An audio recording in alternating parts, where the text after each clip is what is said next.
In this lesson, we will be covering how to create a circular pattern of a specific feature and of a part. So first of all, we're going to start off. I'm in the circularpattern.ipt. This file is also found in your Chapter 4 exercise folder. First of all, what I'm going to do is I'm going to start off by placing in a whole feature. Let's move the dialog box up. And for the center part, I'm going to remove that one. And you'll notice that it's going to be the termination type. Let's change it to through all and make it a little bit larger so we can see it. But definitely notice that it says through all. So if I spin the model around, you can see that that hole definitely goes all the way through. Also in this part, I have a work axis that's located right in the center of that face.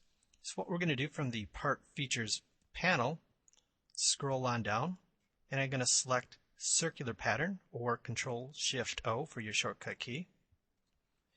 For the feature that I'm going to pattern, in this case it's going to be the hole, and the rotation axes, I'm going to select the work axis. It could also be a part edge if I wanted it to go in that direction. So in this case, the placement, we'll just go with 360 degrees. That's fine.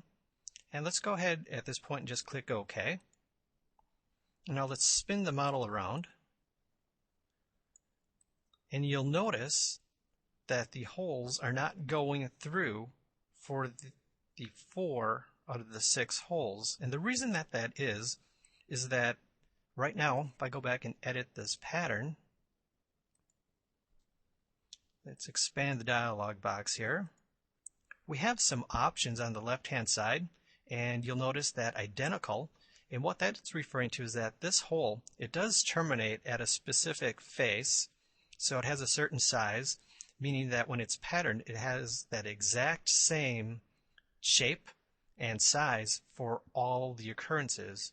What I'm going to do is I'm going to change this to Adjust to Model, and go ahead and click OK. Now if I spin it around, you'll see that the holes are going through in all 6 occurrences. And what's happening here, Autodesk Inventor is adjusting in the database, knowing that every single hole should be a through all hole. The other option that you saw here in the dialog box is going to be on the right-hand side under the positioning method. So fitted, in this case I have 6 of these occurrences fitting within 360 degrees. If I change that back to incremental, I can do 6, but let's say I want 30 degrees in between them. And of course I could go back and flip that direction to go clockwise, counterclockwise, depending upon what you want. And you can also do a mid-plane option. So it's entirely up to you in regards to doing your pattern.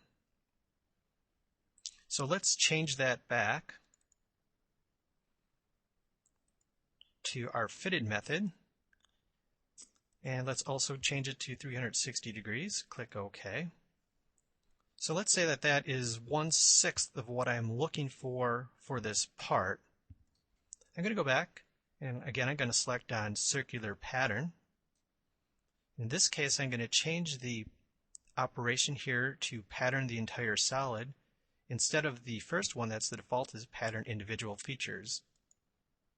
So the axes, let's just take it right around there. See what it looks like. Let's go ahead and only do 4 of those. Click OK. And you can see the interesting piece of geometry that we just made by taking that base solid, if you will, with our pattern and taking it all the way around. So of course in this case, depending upon the edge that I selected, I would have gotten an entirely different result. You can always go back and re-edit that if you would like. Select a different edge to get a result that looks a whole lot different than the previous one that I had.